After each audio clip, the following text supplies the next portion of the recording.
فلا أقسم بمواقع النجوم وإنه لقسم لو تعلمون عظيم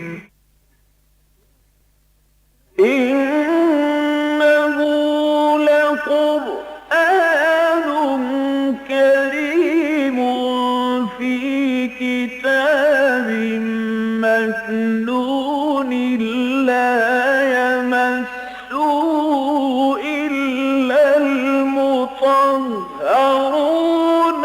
تنزيل من رب العالمين.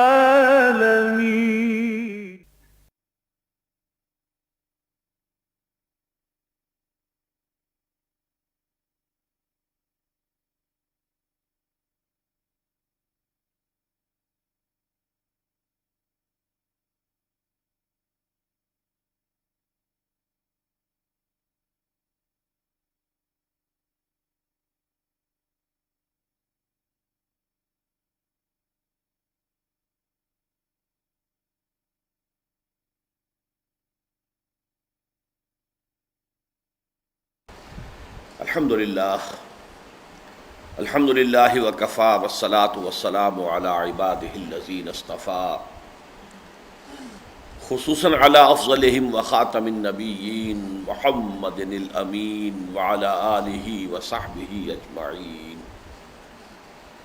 اما بعد فقد قال اللہ تبارک وتعالی کما ورد فی بدء سورۃ آل عمران اعوذ باللہ من الشیطان الرجیم بسم اللہ الرحمن الرحیم.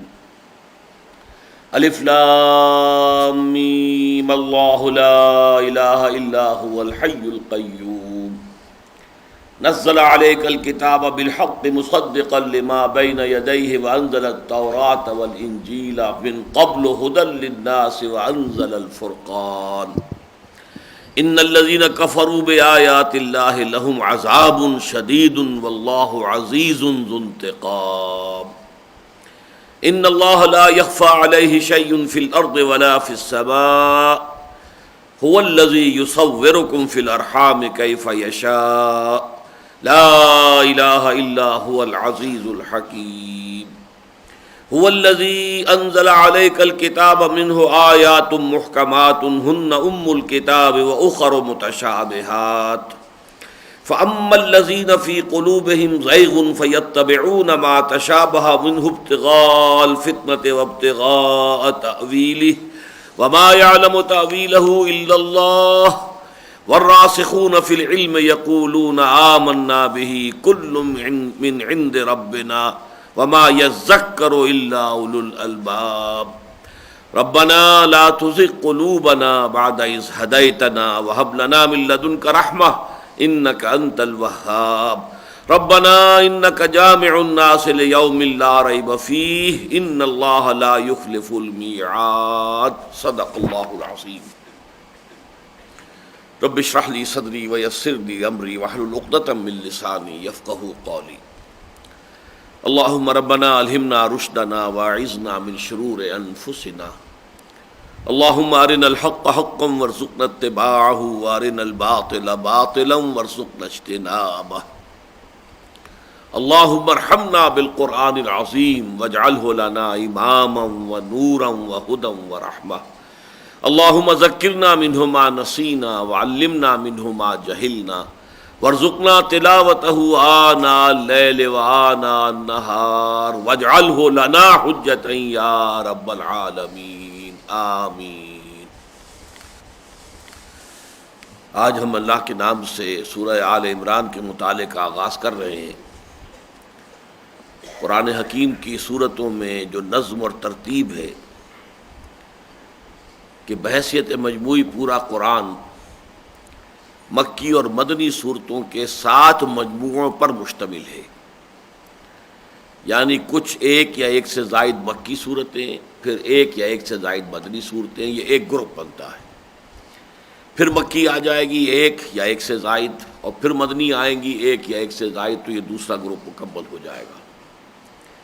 پہلا گروپ جو ہے وہ اس میں جو سورہ فاتحہ ہے صرف وہ مکی ہے، اور وہ حجم کے اعتبار سے بہت چھوٹی ہے، 7 آیتیں ہیں، اگرچہ وزن کے اعتبار سے بہت وزنی ہے۔ خود وہ اپنی جگہ پر قرآن عظیم اس کو قرار دیا گیا ہے سورہ حجر کی ایک آیت میں، وَلَقَدْ آتَيْنَاكَ سَبْعًا مِنَ الْمَثَانِي وَالْقُرْآنَ الْعَظِيمِ، اور وہ واقعہ یہ ہے کہ ام القرآن ہے، اساس القرآن ہے۔ بہرحال سائز کے اعتبار سے چھوٹی سی صورت ہے۔ اس کے بعد جو مدنی صورتیں اس گروپ میں ہیں وہ 4 ہیں، اور 4 طویل ترین مدنی صورتیں، تقریباً 6.25 پاروں پر پھیلی ہوئی۔ یہ سورہ بقرہ، سورہ آل عمران، سورہ مائدہ اور سورہ نساء۔ پھر یہ کہ ان میں یہ 2 کے 2 جوڑے بنتے ہیں۔ قرآن حکیم کی صورتوں میں یہ جوڑوں کی نسبت جو ہے یہ بہت کثرت کے ساتھ نمایاں طور پر نظر آتی ہے، اگرچہ بعض صورتیں منفرد مزاج کی بھی ہیں، وہ جوڑوں کی شکل میں نہیں ہیں، یا یہ کہ ان کا جوڑا فوری طور پر اسی مقام پر متصلاً واقع نہیں ہے بلکہ کسی قدر فاصلے پر واقع ہوا ہے، لیکن اکثر آپ دیکھیں گے جوڑے ملے ہوئے، 2 صورتوں کے جوڑے۔ اور یہ بات جو کہ سورہ زاریات میں کہی گئی ہے کہ وَمِن كُلِّ شَيْءٍ خَلَقْنَا زَوْجَيْنِ لَعَلَّكُمْ تَذَكَّرُونَ، اللہ تعالیٰ اپنی تخلیق کے سلسلے میں یہ ایک حکمت بیان فرما رہا ہے کہ ہم نے جو بھی شے پیدا کی ہے وہ جوڑوں کی شکل میں پیدا کی ہے۔ تو اگرچہ قرآن مخلوق نہیں ہے، یہ اللہ کا کلام ہے، تاہم یہ کہ یہ قاعدہ کلیہ جو ہے وہ کچھ اتنا حتمی ہے کہ قرآن حکیم کی بھی صورتوں میں سے اکثر صورتوں پر اس کا انطباق ہوتا ہے۔ تو سورہ بقرہ اور سورہ آل عمران ایک جوڑا ہے، پھر سورہ نساء اور سورہ مائدہ دوسرا جوڑا ہے۔ یہ جو ایک گروپ بنتا ہے، اس گروپ کو یوں سمجھیے کہ اس میں 2 مضامین ہیں کہ جو ساتھ ساتھ چلتے ہیں۔ ایک مضمون امت مسلمہ سے خطاب کرتے ہوئے، جیسے کہ سورہ بقرہ میں ہم دیکھ چکے، اور ایک مضمون ہے کہ جو اہل کتاب سے خطاب پر مشتمل ہے۔ اور امت مسلمہ سے جو خطاب ہوگا تو اس میں وہ پھر 4 لڑیاں ہوں گی، یا تو احکام شریعت ہیں، عبادات یا معاملات، یا پھر جہاد فی سبیل اللہ جس کی 2 لڑیاں اب بن چکی ہیں، قتال فی سبیل اللہ اور انفاق فی سبیل اللہ۔ پھر اہل کتاب کے ساتھ گفتگو ہے، وہ کہیں دعوت کے انداز میں ہے، کہیں ملامت اور الزام کے انداز میں ہے، کہ جیسے کسی پر فرد جرم عائد کی جا رہی ہو کہ تمہارے یہ وہ جرائم ہیں جن کی پاداش میں تم اس مقام اور مرتبے سے معزول کیے جا رہے ہو کہ جن پر 2000 برس سے تم فائز تھے، اور اب تمہاری جگہ اسی مقام پر امت محمد صلی اللہ علیہ وسلم کو نصب کیا جا رہا ہے۔ تو یہ جو 2 لڑیاں ہیں، تو یہ دونوں لڑیاں ان 4 صورتوں میں آپ کو نظر آئیں گی کم و بیش۔ البتہ جہاں تک ان پہلی 2 صورتوں کا تعلق ہے تو ان کے بارے میں ایک تو یہ کہ سورہ بقرہ کی جو بھی قرآن حکیم کے اندر جو اس کی فضیلت ہے، حضور کی وہ حدیث ہم پڑھ چکے ہیں بار بار کہ حضور نے فرمایا لِكُلِّ شَيْءٍ سَلَامٌ وَسَلَامُ الْقُرْآنِ سورۃ البقرہ، ہر شے کی ایک چوٹی ہوتی ہے، اس کا کلائمیکس، اس کا نقطہ عروج، اور قرآن کی چوٹی سورہ بقرہ ہے۔ لیکن ساتھ ہی حضور صلی اللہ علیہ وسلم نے سورہ بقرہ اور سورہ آل عمران کو بریکٹ کیا ہے، یہ جوڑے کو ایک اپنے بعض اقوال کے اندر جمع فرمایا ہے۔ ان دونوں کو ایک نام دیا ہے الزہراوین۔ زہرا کہتے ہیں نہایت روشن اور تابناک، فاطمہ الزہراء رضی اللہ تعالی عنہا، تابناک، روشن۔ تو اسی طریقے سے زہراوین، 2 ایسی صورتیں جو نہایت تابناک ہیں، نہایت روشن، ان دونوں کو گویا کہ ایک نام کے تحت جمع کر دیا گیا۔ جیسے آپ کو معلوم ہے قرآن حکیم کی آخری 2 صورتیں ہیں، المعوذتین، تعوذ ہے، قل اعوذ برب الفلق، قل اعوذ برب الناس، دونوں مل کر جوڑا بن گئے المعوذتین۔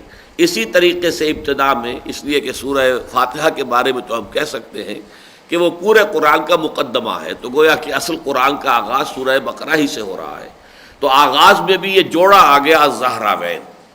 ان دونوں کے لیے احادیث میں کچھ ایسی باتیں آئی ہیں کہ عجیب سا نقشہ سامنے آتا ہے کہ قیامت کے دن ان دونوں صورتوں کا ظہور ہوگا میدان حشر میں، یا تو 2 بدلیوں کی صورت میں جو ان لوگوں پر سایہ کریں گی جو ان سے محبت کرتے تھے، ان کو پڑھتے رہتے تھے، ان کے ساتھ ان کا ایک شغل جاری رہتا تھا، ان پر سایہ کریں گی جس دن کہ کوئی سایہ کسی کو نہیں ملے گا، اس روز میدان حشر میں جو ہے ان پر سایہ کریں گی۔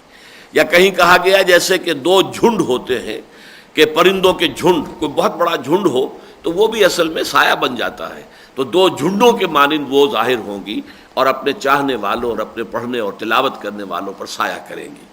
میں وہ حدیث آپ کو سنا رہا ہوں، یہ مسلم شریف کی روایت ہے حضرت ابو امامہ باہلی رضی اللہ تعالی عنہ سے، قال سمعت رسول اللہ صلی اللہ علیہ وسلم یقول اقرأوا القرآن فإنه يأتي يوم القيامة شفيعا لأصحابه اقرأوا الزهراوين البقرة وآل عمران فإنهما تأتيان يوم القيامة كأنهما غمامتان أو غيايتان أو كأنهما فرقان من طير صواف تحاجان عن صاحبهما۔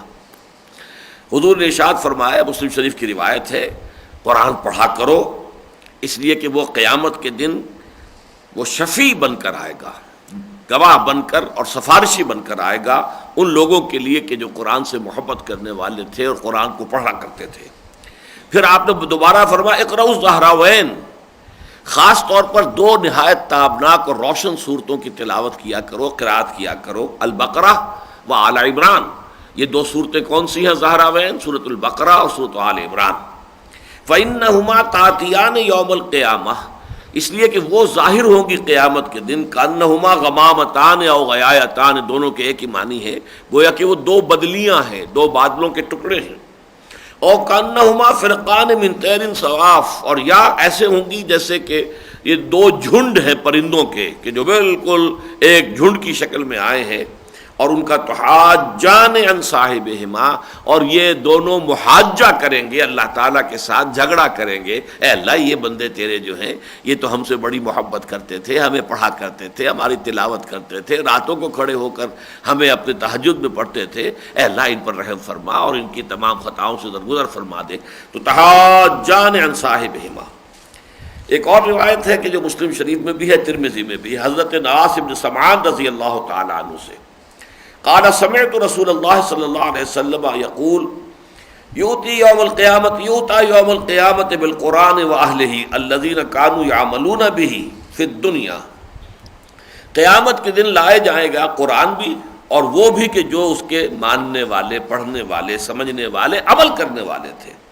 تقدمہ سورۃ البقرہ وآل عمران، اور ان کے آگے آگے آگے آگے آ رہی ہوں گی دو صورتیں، سورۃ البقرہ اور سورہ آل عمران۔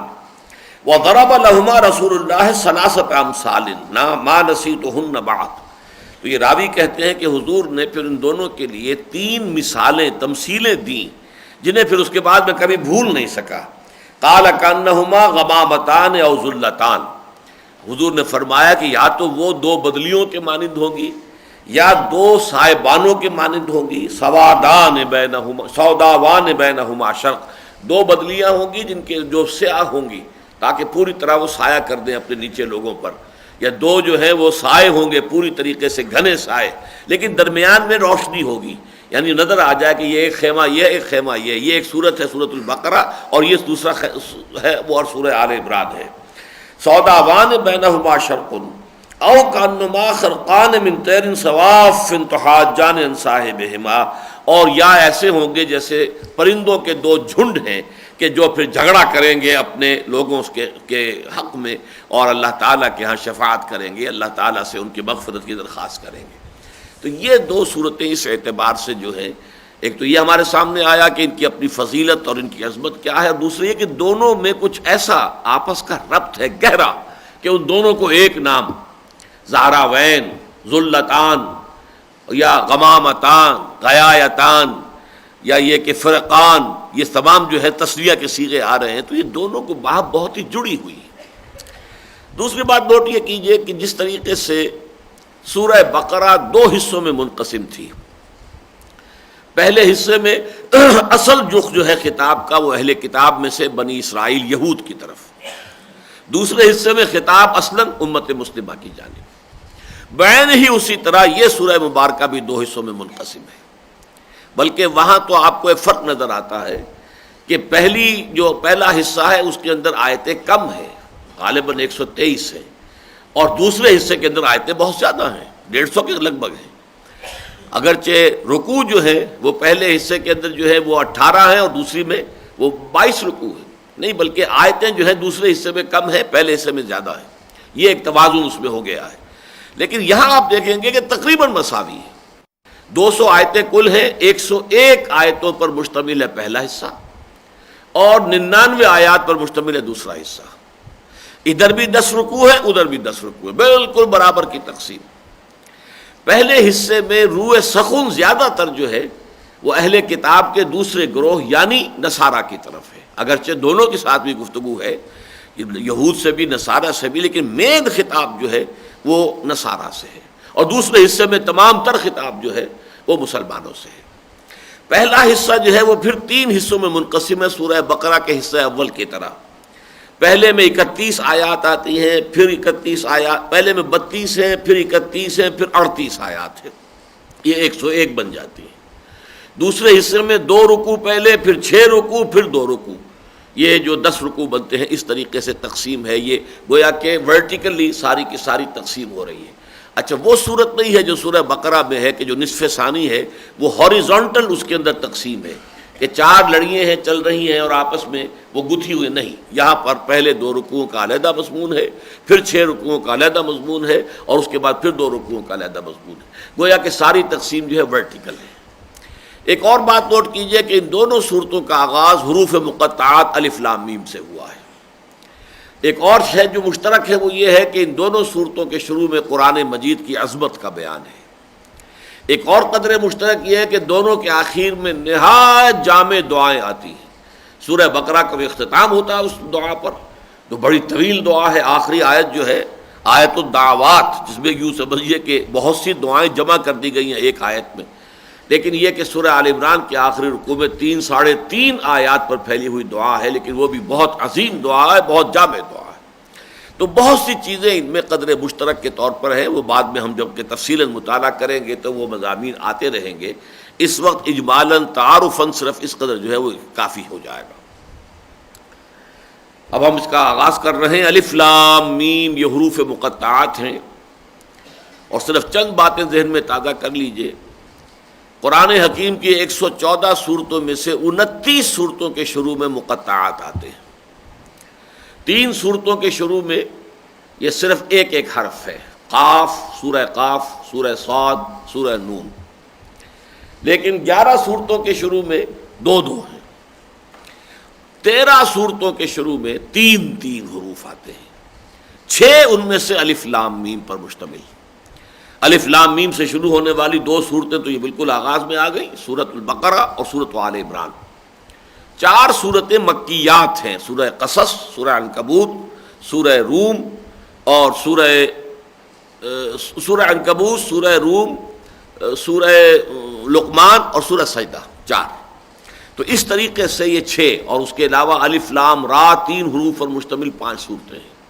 طاسیم میم یہ بھی 2 صورتیں ہیں کہ جو 3 حروف پر مشتمل ہیں۔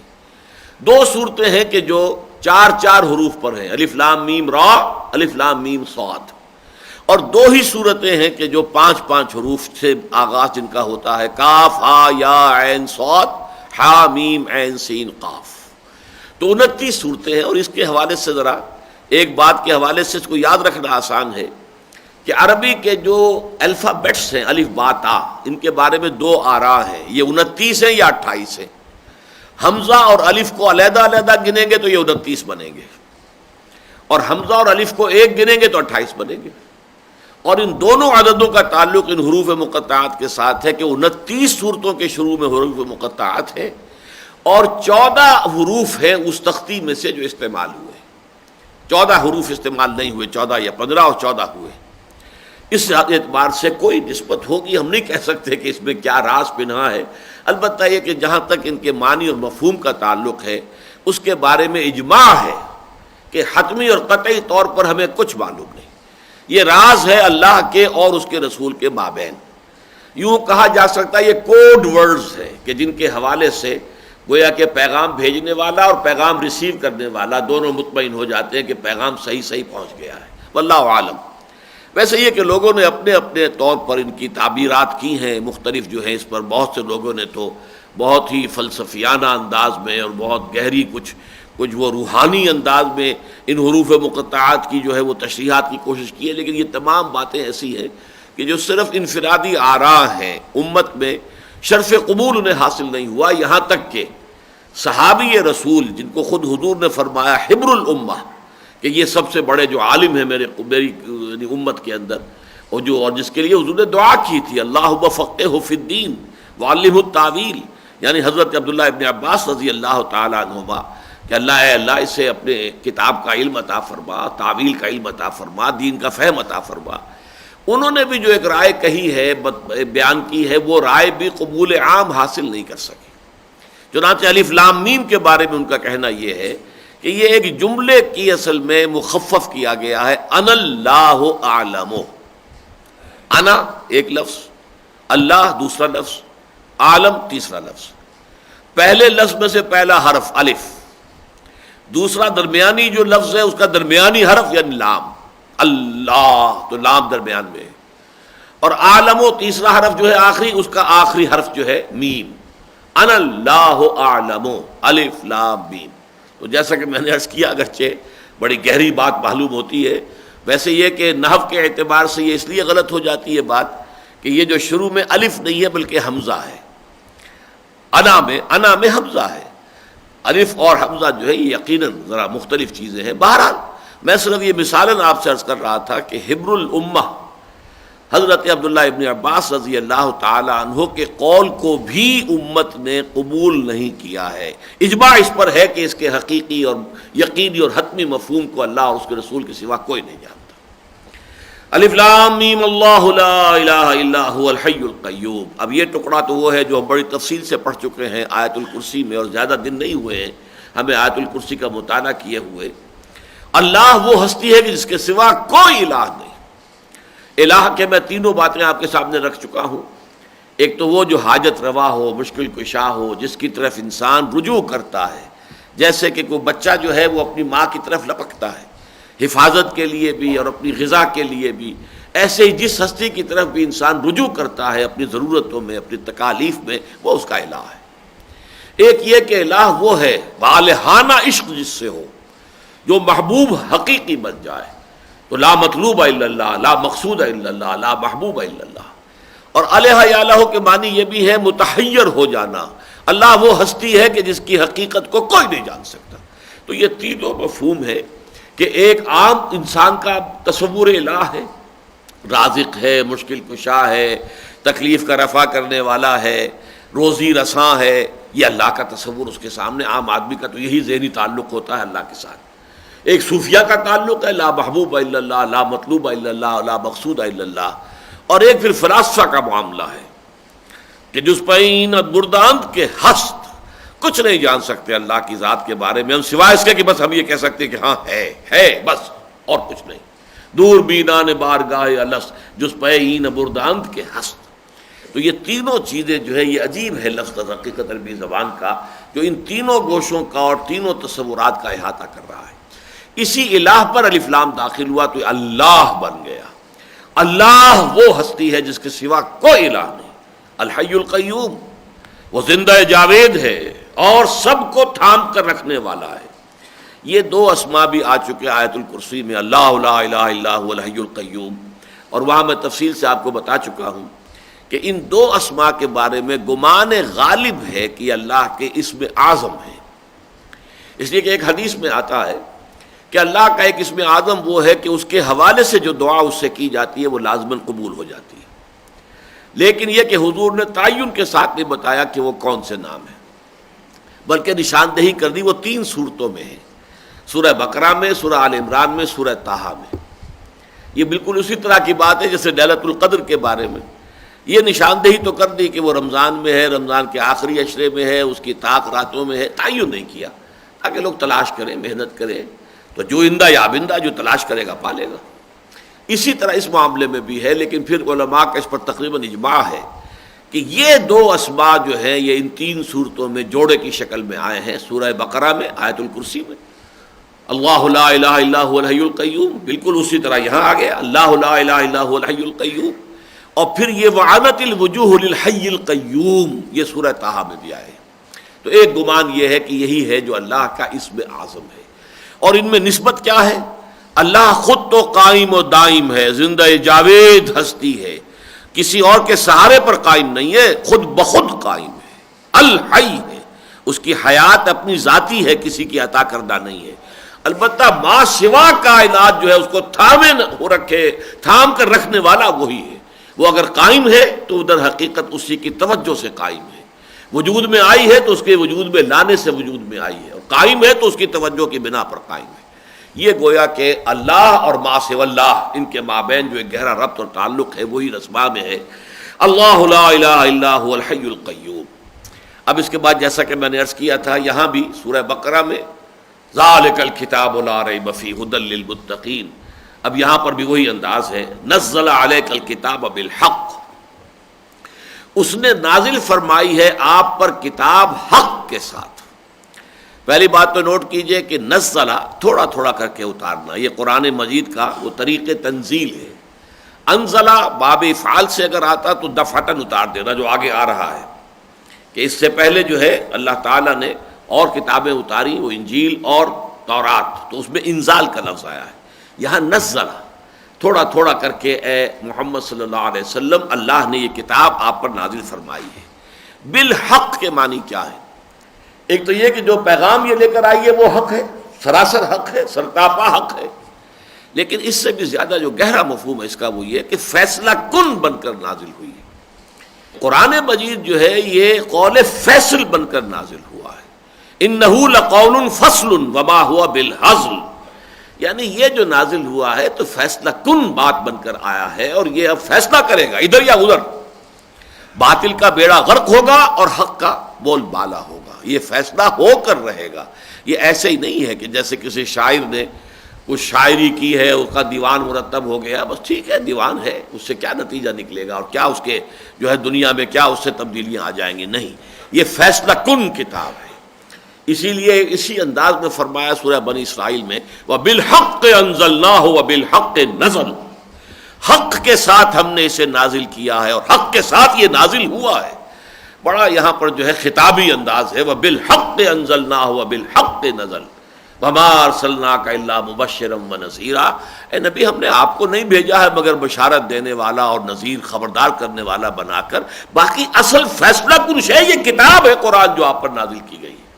وَبِالْحَقِّ أَنزَلْنَاهُ وَبِالْحَقِّ نَزَلَ وَمَا أَرْسَلْنَاكَ إِلَّا مُبَشِّرًا وَنَذِيرًا وَقُرْآنًا فَرَقْنَاهُ لِتَقْرَأَهُ عَلَى النَّاسِ عَلَى مُكْثٍ وَنَزَّلْنَاهُ تَنزِيلًا۔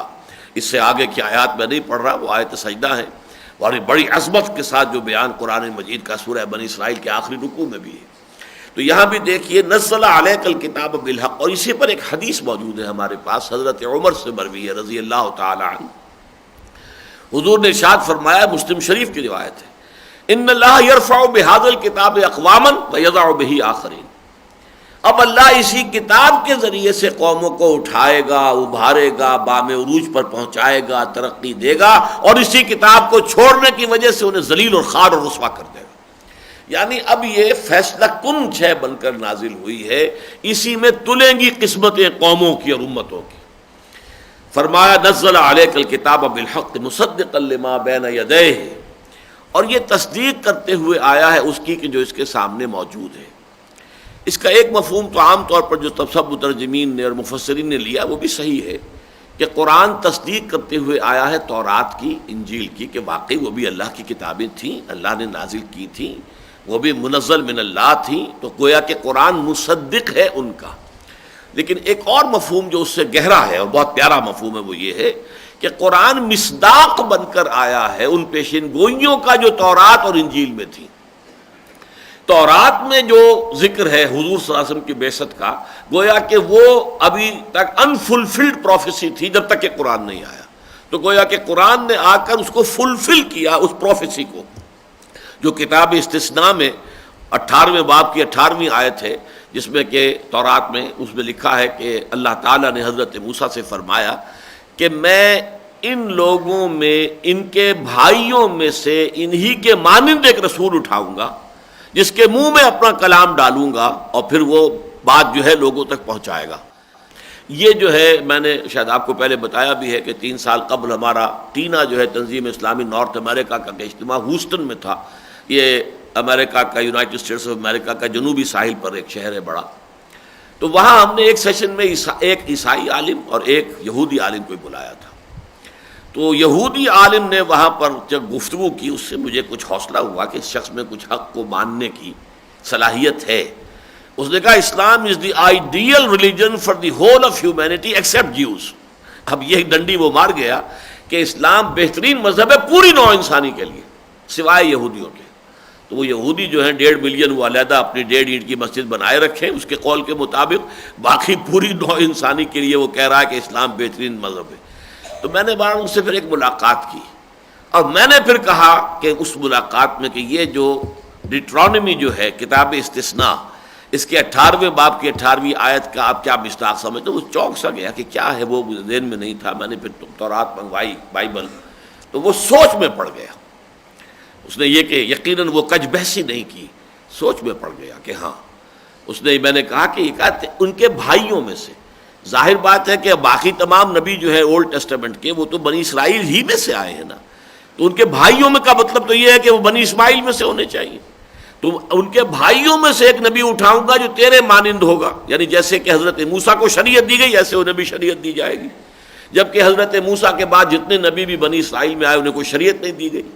پھر ان کے منہ میں اپنا کلام ڈالوں گا. تو حضرت موسیٰ کو تو تورات دی گئی تھی، تو لکھی ہوئی شکل کے اندر جو ہے کمانڈمنٹس تھے. حضور کا جو ہے وہ قلب کے اوپر قرآن نازل ہوا ہے اور حضور کے منہ سے وہ جو ہے کلام پاک صادر ہوا ہے جس کو کہ لوگوں نے سنا اور یاد کیا ہے. تو وہ سوچ میں پڑ گیا تھا. تو بہرحال یہ جو پیشن گوئیاں ہیں اور جو فارکلیٹ یا فارکلیت کی پیشن گوئی جو انجیل کے اندر ہے، ان کا مصداق بن کر قرآن نازل ہوا ہے. گویا کہ ان پیشن گوئیوں کو سچا ثابت کر رہا ہے قرآن اپنے وجود سے. وَأَنزَلَ التَّوْرَاةَ وَالْإِنجِيلَ مِن قَبْلُ، اور اس سے پہلے اللہ نے اتاری تھی تورات بھی اور انجیل بھی، ہدی للناس، لوگوں کے لیے ہدایت بنا کر. وَأَنزَلَ الْفُرْقَانَ، اور اتارا الفرقان. جہاں تک تو تورات اور انجیل کا تعلق ہے اس میں تو کسی اشتباہ کی بات نہیں ہے، نہ کسی وضاحت کی ضرورت ہے. الفرقان کے بارے میں البتہ وضاحت کی ضرورت ہے. بعض لوگوں نے تو ایک رائے ظاہر کی ہے جو بہت ہی بعید ہے، لیکن میں بیان کر رہا ہوں ایک معلوماتی دلچسپی کے طور پر، کہ اس سے مراد ہے زبور. اس لیے کہ ہم مانتے ہیں کہ 4 کتابیں ہیں جن پر ہمارا ایمان ہے، باقی صحیفے ہیں. کتابیں 4 شمار ہوتی ہیں، تورات، زبور، انجیل، قرآن. تو یہاں قرآن کا ذکر بھی ہو گیا، انجیل کا بھی ہو گیا، تورات کا بھی ہو گیا، تو گویا کہ چوتھی رہ گئی تھی زبور. تو شاید یہاں الفرقان سے مراد جو ہے وہ زبور ہو، لیکن اس کی بہت ہی صحیح اور بڑی یعنی قطعی قسم کی نفی کی ہے امام راضی رحمۃ اللہ علیہ نے، کہ اس کا سوال ہی پیدا نہیں ہوتا. اس لیے کہ زبور میں تو کوئی شریعت ہے ہی نہیں سرے سے، اور زبور تو صرف یہ ہے کہ اللہ تعالیٰ کے حمد کے نغمے ہیں، بس اس کے سوا کچھ بھی نہیں ہے. تو یہ بات بالکل صحیح ہے. ایک رائے یہ ہے کہ در حقیقت یہ فرقان سے مراد در حقیقت ان تینوں کتابوں کی طرف ذکر ہو رہا ہے، کہ ان تینوں کتابوں میں ایک طرف ہدایت بھی ہے اور فرقان بھی ہے. ہدایت اور فرقان ایک ہی شے کے 2 پہلو ہیں. ایک یہ کہ راستے کی آپ کو جو ہے وہ سوجھ بوجھ عطا ہو جائے کہ ادھر جانا ہے، ادھر نہیں جانا ہے، سیدھے جانا ہے، دائیں کی گلی میں نہیں مڑنا ہے اور آگے جائیں گے، اور آگے جا کر آپ کو ایک جو ہے وہ چوک ملے گا بتی والا، اس سے بائیں مڑنا. یہ ہدایت ہے جو ہو رہی ہے کہ یہ آپ کو راستے کے خد و خال بتائے جا رہے ہیں. ایک ہے وہ اندرونی سوجھ بوجھ جو انسان کو عطا کر دی جاتی ہے، بصیرت باطنی، کہ جس سے کہ حق اور باطل میں فرق کرنا. یہ قرآن ہو، تورات ہو، انجیل ہو، ان تینوں کا وصف یہ ہے کہ یہ ہدایت پر بھی مشتمل ہے، اور یہ تینوں ہی در حقیقت الفرقان بھی ہیں کہ حق و باطل میں امتیاز کی صلاحیت پیدا کرتے انسان کے اندر. ایک رائے یہ ہے کہ اس سے مراد معجزات ہیں. امام راضی رحمۃ اللہ علیہ نے اس کو زیادہ جو توجہ دی ہے اور یعنی ترجیح دی ہے کہ اس سے مراد الفرقان سے مراد ہے کسی شے کی حقانیت کو ثابت کر دینے والی شے. یوم الفرقان کہا گیا یوم بدر کو، کہ واضح ہو گیا بالکل کہ اللہ کی مدد کس کے ساتھ ہے، کہ 313 نہتے اور غیر مسلح لوگ جو ہیں انہیں 1000 کیل کانٹے سے لیس اور پورے لاؤ لشکر سمیت آنے والا جو تھا گروہ اور فوج، اس کے اوپر اللہ تعالیٰ نے ایسی فتح مبین عطا فرمائی. یوم الفرقان ہو گیا. تو الفرقان سے مراد ہے کہ تمام کے اندر جو صلاحیت ہے فرق کر دینے کی حق اور باطل میں اور نیکی اور بدی کے اندر. اور ایک یہ کہ یہ معجزات ہیں کہ جن سے کہ ثابت ہو جاتا ہے کہ کوئی شے، کوئی کتاب اللہ کی طرف سے نازل ہوئی ہے. بہرحال یہ مختلف آراء ہے، اور ایک رائے یہ ہے کہ اس سے مراد اصل میں قرآن ہے جس کا کہ دوبارہ ذکر کیا جا رہا ہے. قرآن چونکہ اب آخری حتمی قطعی یقینی اور محفوظ کلام قیامت تک رہنے والا ہے، لہذا تینوں کتابوں کے ذکر کے بعد پھر دوبارہ انزل الفرقان قرآن مجید کی طرف اشارہ کیا گیا۔ واللہ عالم۔ ان الذین کفروا بآیات اللہ لہم عذاب شدید۔ اب دیکھیے یہ اسی کا ظہور ہو رہا ہے کہ انہ لقول فصل، یہ قول فیصل ہے، یعنی کسی شاعر کی شاعری ہے، آپ نے پسند کی تو کیا، نہ پسند کی تو کیا، کیا فرق واقع ہو جائے گا؟ کچھ نہیں۔ پسند کی تو آپ نے کوئی تحسین کر دی، کوئی ڈونگرے برسا دیے، آپ کوئی امیر ہیں، کوئی صاحب حیثیت ہے تو کوئی انعام دے دیا، کوئی خلق دے دی، بس اور کیا ہوگا۔ لیکن یہ جو کتاب اتری ہے یہ تو قول فصل بن کر آئی ہے، انسانوں کی عاقبت کے بارے میں فیصلے کرے گی۔ اب کون ہے کہ جس کی نجات ہوگی اور کون ہے کہ جو برباد ہو جائے گا ہمیشہ ہمیش کے لیے، جس کے لیے کہ ابدی تباہی اور ابدی ہلاکت اور ابدی عذاب ہے۔ تو یہ تو قول فصل بن کر نازل ہوئی، انہ لقول فصل وما هو بالحزن۔ فرمایا ان الذین کفروا بآیات اللہ، یقیناً جن لوگوں نے کفر کیا اللہ کی آیات کا۔ اب یہاں کفر جو ہے اس کے اصل لغوی مفہوم میں بھی لیا جائے تو بہت بامانی ہے۔ کفر آتا ہے اصل میں لغوی اعتبار سے شکر کے مقابلے میں۔ شکر کیا ہے کہ اگر کسی نے آپ کے ساتھ کوئی بھلائی کی ہے، آپ کی کوئی ضرورت پوری کی ہے، آپ کو کسی تکلیف سے جو ہے نجات دی ہے، تو قلب کی گہرائیوں سے خاص قسم کے احساسات، خاص قسم کے جذبات ابھرتے ہیں۔ ہم جسے جذبہ تشکر کہتے ہیں، امتنان و تشکر کے جذبات قلب کی گہرائی سے ابھریں گے، پھر وہ زبان پر بھی شکریہ آپ کا، آپ کی بڑی مہربانی ہے، آپ نے بڑا کرم فرمایا مجھ پر، وہ شکر کے الفاظ زبان پر بھی آئیں گے۔ تو یہ ہے، اس کے مقابلے میں اگر کسی شخص کے ساتھ آپ نے نیکی کی، بھلائی کی، لیکن اس کی طرف سے یہ جو فطرت جو ہے اتنی مسخ ہو چکی ہے، جیسے کوئی کنواں ہے جس کے اندر پانی اب خشک ہو چکا ہے، پانی نکل ہی نہیں رہا، اس طرح فطرت کا جو سوتے خشک ہو چکے ہیں کہ کسی محسن کے احسان پر اس کے اندر سے وہ جذبات ابھرتے ہی نہیں، یا ابھرتے ہیں تو وہ دبا دیتا، زبان سے ادا نہیں کرتا، ماننے کو تیار نہیں ہوتا، اپنے تکبر کی وجہ سے اور اپنے عجب کی وجہ سے ماننے کو تیار نہیں ہوتا کہ اپنے محسن کا شکریہ ادا کرے۔ یہ ہے شکر کے مقابلے میں کفر۔ یہ دو الفاظ ایک دوسرے کے مقابلے کے ہیں قرآن مجید میں، لئن شکرتم لازیدنکم ولئن کفرتم ان عذابی لشدید۔ دیکھو اگر تم شکر کرو گے، میری نعمتوں کا اگر حق مانو گے، احسان مانو گے تو میں اور دوں گا اور دوں گا اور دوں گا۔ وَلَئِن كَفَرْتُمْ، اگر تم نے ناقدری کی، ناشکری کی، تو دیکھ لو میرا عذاب بھی پھر بہت سخت ہے۔ اسی طرح ہمارے جو مطالعہ قرآن حکیم کا منتخب نصاب ہے، اس کا جو درس ہے نمبر 3 سورہ فرقان کا رکوع نمبر 2، وَلَقَدْ آتَيْنَا لُقْمَانَ الْحِكْمَةَ أَنِ اشْكُرْ لِلَّهِ وَمَنْ يَشْكُرْ فَإِنَّمَا يَشْكُرُ لِنَفْسِهِ وَمَنْ كَفَرَ فَإِنَّ اللَّهَ غَنِيٌّ حَمِيدٌ۔ وہاں بھی شکر اور کفر دونوں ایک دوسرے کے مقابلے میں آئے۔ ہم نے یقیناً لقمان کو حکمت عطا کی تھی کہ کر شکر اپنے رب کا، اور جو شکر کرتا ہے تو وہ اپنے بھلے کو کرتا ہے، اس کا فائدہ اسی کو پہنچے گا، اللہ کی طرف سے نعمتوں میں اضافہ ہوگا۔ ومن کفر، اور جو کفران نعمت کا راستہ اختیار کرے گا، ناقدری کرے گا، ناشکری کرے گا، تو اللہ تعالیٰ تو غنی ہے اور حمید ہے، اسے کسی شکریہ کی احتیاج نہیں ہے، اسے کسی تعریف کی ضرورت نہیں ہے، وہ تو منزہ ہے ان تمام ضرورتوں سے اور تمام احتیاجات سے۔ البتہ اگر کوئی شکر کرتا ہے تو اپنے بھلے کو کرتا ہے۔ تو یہاں کفر جو ہے اس صحیح معنی میں کہ جو ناقدری کرنے والے ہمارے کلام کی، اس سے بڑی کوئی نعمت نہیں ہے۔ یا ایھا الناس قد جاءتکم موعظۃ من ربکم وشفاء لما فی الصدور وہدی ورحمۃ للمؤمنین قل بفضل اللہ وبرحمتہ فبذلک فلیفرحوا ھو خیر مما یجمعون۔ اے لوگو، تمہارے پاس تمہارے رب کی طرف سے نصیحت بھی آ گئی، تمہارے سینوں کے اندر، تمہارے دلوں میں جو روگ ہیں ان کی دوا بھی آ گئی، ہدایت بھی آ گئی، رحمت بھی آ گئی۔ قرآن ان چاروں چیزوں کے مجموعے کا نام ہے۔ اور دیکھو یہ اللہ تعالیٰ کے فضل و کرم اور اس کے احسان و انعام کا بہت بڑا مظہر ہے، اور یہ در حقیقت ان تمام چیزوں سے کہیں بڑھ کر قیمتی ہے جو تم جمع کرتے۔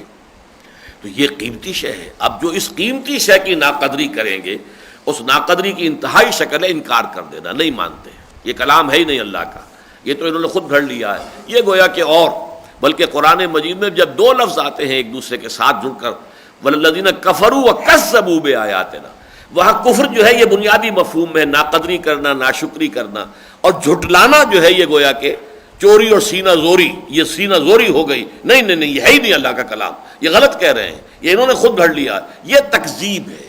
ایک ہے کفر، ایک ہے تکذیب۔ وَالَّذِينَ كَفَرُوا وَكَذَّبُوا بِآيَاتِنَا، یہ دو الفاظ جب جڑ کر آتے ہیں تو اس طریقے سے اپنے مفہوم کی تکمیل کرتے ہیں. ان الذین کفروا بآیات اللہ لہم عذاب شدید، ان کے لیے ہے عذاب بہت سخت.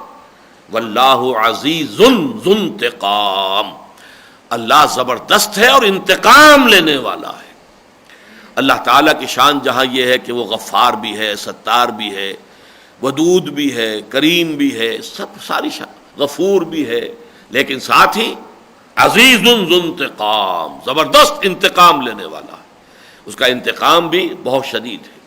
انا من المجرمین منتقمون، یہ سورہ سجدہ کی آیت جو ہے ومن اظلم ممن ذکر بآیات ربہ ثم اعرض عنها انا من المجرمین منتقمون، اس سے بڑھ کر ظالم اور کون ہوگا جسے اس کے رب کی آیات کے ذریعے سے یاد دہانی کرائی جائے پھر بھی وہ اس کا انکار کرے، اعرض عنها، اعراض کرے. ایسے مجرموں سے تو ہم یقیناً انا من المجرمین منتقمون، یہ تو وہ مجرم ہیں جن سے انتقام لے کر رہیں گے ہم. ان اللہ لا یخفی علیہ شیء فی الارض ولا فی السماء، یقیناً اللہ پر کوئی شے مخفی نہیں ہے، نہ زمین میں اور نہ آسمانوں میں. ہر شے آن واحد کی طرح اس کے سامنے ہے، اس کے لیے نہ کوئی ماضی ہے، نہ حال ہے، نہ مستقبل ہے. آن واحد، پیور ڈیوریشن، ایبسولوٹ ٹائم، جس میں یہ ماضی حال مستقبل کی تقسیم نہیں ہے. مستقبل تمہارے لیے بہت دور کی شے ہے، اللہ فرماتے ہیں ہمارے سامنے ہے. انہم یرونہ بعیدا ونراہ قریبا، یہ تو دیکھ رہے ہیں اس کو بہت دور بہت دور بہت دور، ہم تو اسے اپنے بالکل سامنے دیکھ رہے ہیں، ہمارے تو قریب موجود ہے. تو یہ اللہ تعالیٰ کا وہ علم ہے. ان اللہ لا یخفی علیہ شیء فی الارض ولا فی السماء هو الذی یصورکم فی الارحام کیف یشاء، وہی ہے جو تمہاری تصویر بناتا ہے، نقشہ کشی کرتا ہے رحموں کے اندر، تمہاری ماؤں کے پیٹوں کے اندر جیسے چاہتا ہے. جیسی چاہا شکل بنا دیا، جیسی چاہی ناک بنا دی، جیسی چاہی آنکھ بنا دی، چھوٹی بڑی، ناک جو ہے ستواں ہے یا کچھ اور طرح کی ہے، جو چاہ بنایا. نقشہ وہ نقشہ گر وہی المصور، یہ اللہ تعالیٰ کے ناموں میں سے المصور، البارئ المصور، الخالق البارئ المصور، خالق بھی ہے، باری بھی ہے، مصور بھی ہے، نقشہ کشی بھی کرتا ہے. فنیشنگ ٹچز اسی نے دیے ہیں، ہمارے خد و خال اسی نے بنائے ہیں. تو وہ تمہاری ماؤں کے پیٹوں میں تمہاری نقشہ کشی کرتا ہے، تمہارے نقوش بنا دیتا ہے جیسے چاہتا ہے. اب ایک طرف تو تھا اللہ تعالیٰ کا علم کامل، ہر شے آنے واحد میں اس کے سامنے موجود ہے، اس کے لیے غیب کا کوئی سوال ہے ہی نہیں، حضور ہی حضور ہے، غیب کا سوال ہی نہیں. یہ تو جب ہم کہتے ہیں عالم الغیب والشہادہ، تو یہ غیب کا لفظ ہمارے اعتبار سے، اللہ کے لیے تو غیب ہے ہی نہیں، شہادہ ہی شہادہ ہے. ہر شے اس کے سامنے موجود ہے، آنے واحد میں موجود ہے، نہ ماضی حال مستقبل کی تقسیم ہے، نہ حاضر اور غائب کا کوئی فرق ہے. دوسری طرف قدرت ہے، اس کا اختیار مطلق ہے. یہاں اس میں در حقیقت اس کے اختیار مطلق کا ذکر ہوا. هو الذی یصورکم فی الارحام کیف یشاء لا الہ الا هو العزیز الحکیم، اس کے سوا کوئی الہ نہیں ہے اور وہ زبردست ہے اور کمال حکمت والا. یہ میں نے بہت مرتبہ بیان کیا، العزیز الحکیم، یہ دو اللہ کے اسماء، یا عزیز حکیم، دو صفات. نکرہ کی حالت میں ہوگا تو صفات ہے، الف لام لگا ہوا ہے اور معرفہ ہو گیا ہے تو نام ہے.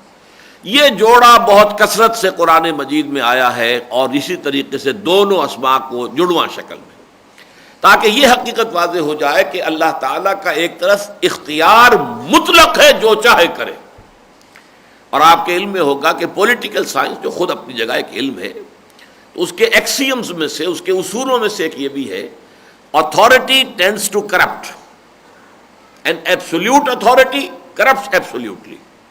جہاں کہیں اختیار ہوگا وہاں کرپشن کا امکان پیدا ہو جائے گا. ٹینڈنسی ہے اختیار میں، ٹینڈنسی ہے، رجحان ہے، میلان ہے کرپٹ ہو جانے کا، بے راہ ہو جانے کا. اور جہاں اختیار مطلق ہو پھر تو وہ مطلق کرپٹ ہو جائے گا، مطلق بے راہ ہو جائے گا. یہی وجہ ہے کہ جو کانسٹیٹیوشنل لا ہے، یہ لا کا ایک خاص اپنی جگہ پر شعبہ ہے. بڑے بڑے وکلاء ہوتے ہیں جو کانسٹیٹیوشنل جو لا ہے اس کے ایکسپرٹس ہوتے ہیں. اس میں یہی چیز ہوتی ہے کہ جہاں کہیں بھی کسی ہستی کے ساتھ آپ نے اختیارات رکھ دیے ہیں، وہاں اسی درجے کے چیکس اینڈ بیلنسز بھی ہونے چاہیے، یہ اختیار غلط استعمال نہ ہو جائے. لیکن اللہ کی ذات وہ ہے کہ جس کا اختیار مطلق ہے، جس پر کوئی چیک اینڈ بیلنس نہیں، کسی کی طرف سے کوئی تحدید نہیں، البتہ جہاں اس کا اختیار مطلق ہے وہاں اس کی حکمت بھی کاملہ ہے، اس کا اختیار حکمت کے ساتھ استعمال ہوتا ہے۔ اس میں بھی وضاحت کر دوں، پہلے بھی میں نے بارہا کی ہے کہ کبھی میں شروع میں کہہ دیا کرتا تھا کہ اس کا اختیار حکمت کے تحت استعمال ہوتا ہے، یہ مناسب نہیں ہے۔ اللہ تعالیٰ کی تمام صفات اور تمام شانیں اللہ کے اسماء مطلق ہیں، کوئی کسی کے تابع نہیں ہے، بیک وقت برابر موجود ہیں، ان میں سے کوئی کسی کے تابع نہیں ہے۔ لہذا یہ کہنا صحیح نہیں ہے کہ اس کا اختیار اس کی حکمت کے تابع ہے، بلکہ یوں کہیں گے ساتھ ہے۔ جہاں ایک طرف اس کا اختیار مطلق ہے وہیں اس کی حکمت کاملہ بھی جو ہے وہ اس کے ساتھ موجود ہے، لہذا اس کے غلط استعمال ہونے کا کوئی امکان نہیں۔ هو الذی انزل علیک الکتاب منہ آیات محکمات ہن ام الکتاب واخر متشابہات۔ اب یہ بہت اہم مسئلہ ہے قرآن مجید کے بارے میں جو یہاں بیان ہو رہا ہے، وہی ہے کہ جس نے اتاری ہے یہ کتاب اے محمد آپ پر، جس میں کچھ آیتیں تو ہیں محکم جو اصل کتاب کی جڑ ہیں، اساس ہیں، بنیاد ہیں، واخر متشابہات، اور دوسری ہیں جو متشابہ ہیں۔ قرآن حکیم کی آیات کی ایک تقسیم یہ ہے جو یہاں ہو رہی ہے، یہ یوں نہ سمجھیے کہ تمام آیات یا اس یا اس کیٹیگری میں چلی جائیں گی، نہیں، بلکہ یہ خاص اعتبار سے ان دو کیٹیگریز کو ایک دوسرے کے مقابل لایا گیا۔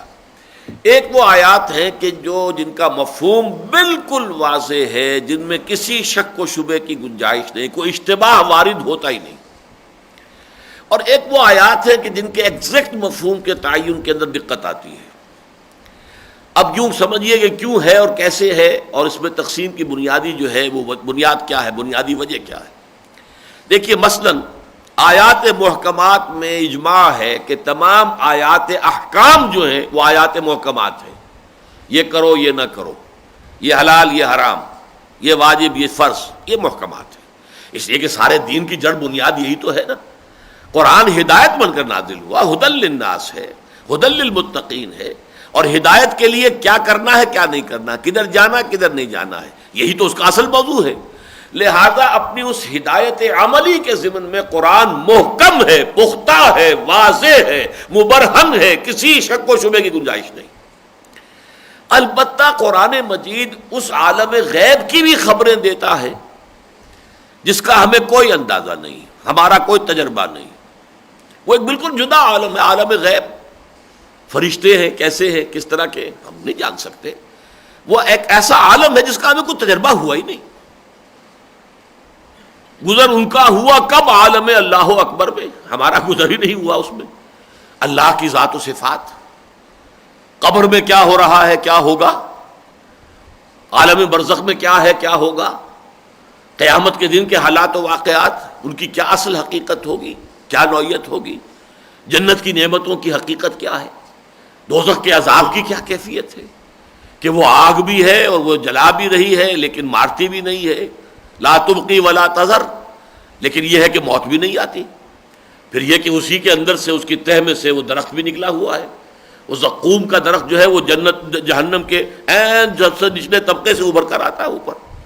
اب یہ کیفیات وہ ہیں جن کو ہم صحیح سمجھ نہیں سکتے، اس لیے یوں سمجھ لیجئے کہ پہلی تقسیم تو یہ ہے کہ آیات الاحکام وہ آیات محکمات ہیں، واضح، کھلی، مبرہن، روشن، کسی شک و شبہ اور کسی اشتباہ سے بالکل پاک اور صاف۔ البتہ عالم غیب کی چیزیں، اب ظاہر بات ہے ان کا کچھ نہ کچھ اجمالی علم ہمیں نہیں ہوگا تو ہم سیدھے راستے پہ چل ہی نہیں سکتے۔ اگر آخرت کا یقین نہیں ہوگا تو ہم دنیا کے اندر غلط راستے پر پڑ جائیں گے۔ جنت اور دوزخ کا ہمیں علم ہوگا تبھی تو ہمارے اندر طلب پیدا ہوگی جنت کے حصول کی اور دوزخ سے بچنے کی۔ لہذا اس عالم کا کچھ نہ کچھ علم دینا ہمیں ضروری ہے ہماری ہدایت کے لیے۔ ہماری جو علمی بنیاد بنتی ہے ہدایت کی وہ تو وہی ایمانیات ہے، اور ان ایمانیات کا تعلق کل کا کل عالم غیب سے ہے۔ اب دیکھیے ایمانیات میں سے ہم یہ کہہ سکتے ہیں کہ حضور پر ایمان جو ہے کم سے کم صحابہ کے لیے ایمان بالغیب نہیں تھا، لیکن حضور تو ان کے سامنے موجود تھے۔ واقعہ یہ کہ حضور پر ایمان صحابہ کے لیے بھی عالم غیب کی شے ہے، لیکن وہی آتے تو کسی نے نہیں دیکھی نا۔ وہی ہے جس کے بنا پر یہ محمد ابن عبداللہ ابن عبد المطلب جو ہے یہ محمد الرسول اللہ بن گئے صلی اللہ علیہ وسلم، وہ تو وہی ہے، اور وہی عالم غیب کی شے ہے۔ نہ جبریل کو کسی نے دیکھا اور نہ وہی کیسے آ رہی ہے اس کا کسی کو تجربہ ہوا، لہذا یہ عالم غیب کی شے ہے۔ اس لیے سورہ بقرہ میں شروع فرمایا تھا ھدی للمتقین الذین یؤمنون بالغیب، یہ ہدایت ہے ان متقیوں کے لیے جو غیب پر ایمان رکھتے ہوں۔ تو ایمان کا تو سارا دار و مدار ہے ایمان بالغیب پر، اور ایمان بالغیب میں جن چیزوں کو ہم مانتے ہیں ان کا کسی حقیقت کا تعین ہم دنیا میں نہیں کر سکتے، وہ ہمارے تجربے سے ماوراء ہے۔ وہ آیات جو ہیں جو عالم برزخ کی ہیں، جو عالم آخرہ کی ہیں، یہ سب کی سب جتنی چیزیں یہ سب متشابہات میں سے، یا فرشتے اور ان کی حقیقت کا معاملہ ہے، یا یہ کہ ذات و صفات باری تعالیٰ کے معاملے، یہ آیات متشابہات ہیں۔ اس میں ایک کیٹیگری اور بھی آتی ہے آیات متشابہات کی، جنہیں ہم کہیں گے کہ وہ عارضی طور پر متشابہ ہوتی ہیں۔ مثلاً سائنٹیفک فینومینا جو ہیں اس کائنات کی تخلیق کے ضمن میں، یا اس کائنات میں جو فزیکل فینومینا ہیں، ان کے بارے میں قرآن مجید میں اشارے آئے، لیکن وہ اشارے جو ہیں بعض تو آج تک بھی ہم پر واضح نہیں ہیں۔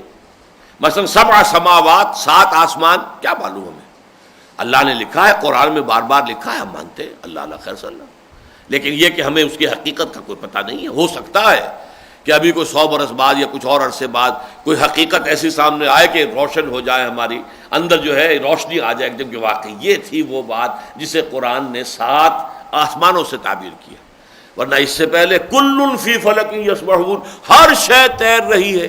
اب ظاہر بات ہے کہ آج سے 500 سال پہلے، اب قرآن تو آج سے 1400 برس قبل آیا ہے، اس وقت تو لوگوں نے اس کو یقین کیا بس کہ قرآن کہتا ہے کہ ہر چیز تیر رہی ہے تو تیر رہی ہوگی۔ نہ ابھی زمین کا پتہ تھا کہ یہ تیر رہی ہے، نہ ابھی چاند کا پتہ تھا کہ وہ تیر رہا ہے، نہ سیاروں کا، نہ یہ پتہ تھا کہ ایٹم کے اندر بھی وہ جو الیکٹرانز ہیں وہ تیر رہے ہیں اور مسلسل حرکت میں ہیں۔ کل فی فلک یسبحون۔ اب یہ آیت اس وقت متشابہات میں سے تھی، آج متشابہ نہیں رہی، بلکہ آج اس کا مفہوم ہم پر واضح ہو گیا۔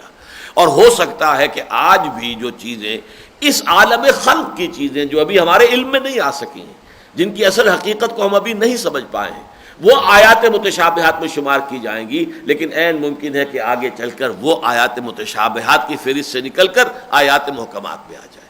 تو یہ تھوڑی سی بات ذہن میں رکھیے۔ اب یہاں آگے فرمایا هو الذی انزل علیک الکتاب منہ آیات محکمات ہن ام الکتاب، یہ جملہ بڑا اہم ہے۔ جڑ اور بنیاد کتاب کی یہی آیتیں ہیں محکم، یہ کتاب سے مراد ہی ہے احکام۔ قرآن میں جہاں کسی شے کی فرضیت آتی، کتب علیکم الصلاۃ، کتب علیکم القصاص، کتب علیکم الصیام، یہ تمام الفاظ جو ہیں، کتب علیکم اذا حضر احدکم الموت ان ترک خیرا الوصیۃ للوالدین والاقربین، کتاب موقوتہ، لکھی ہوئی شے۔ تو گویا کہ کتاب تو اصل میں نام ہے احکام کا، یہ کرو یہ نہ کرو، یہ ڈوز ہیں یہ ڈونٹس ہیں، یہ حرام ہے یہ واجب ہے یہ لازم ہے۔ لہذا اس کی جڑ بنیاد جو ہے ہن ام الکتاب، اس کتاب کی، اس شریعت کی، اس قانون کی جڑ اور بنیاد آیات محکمات ہے۔ وہ اخر و متشابہات، کچھ متشابہ ہیں کہ جن کی حقیقت کے بارے میں کوئی دھندلا سا تصور تو ہو سکتا ہے، حقیقت معلوم نہیں ہو سکتی۔ فَأَمَّا الَّذِينَ فِي قُلُوبِهِمْ زَيْغٌ، یہ ہے اصل بات۔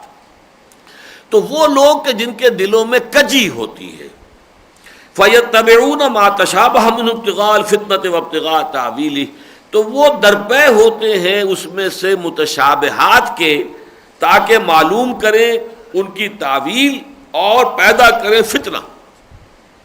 جن کے دلوں میں کجی ہوتی ہے وہ آیات متشابہات پر غور بھی کر رہے ہیں، لکھ بھی رہے ہیں مضامین اور مقالے اور یہ اور وہ، اس کا یہ مفہوم ہے، اس کا یہ مفہوم لوگوں نے نہیں سمجھا، تو ہمارے اسلاف جو ہیں وہ تو کودن تھے، پاگل تھے، کچھ بات سمجھا ہی نہیں ہے۔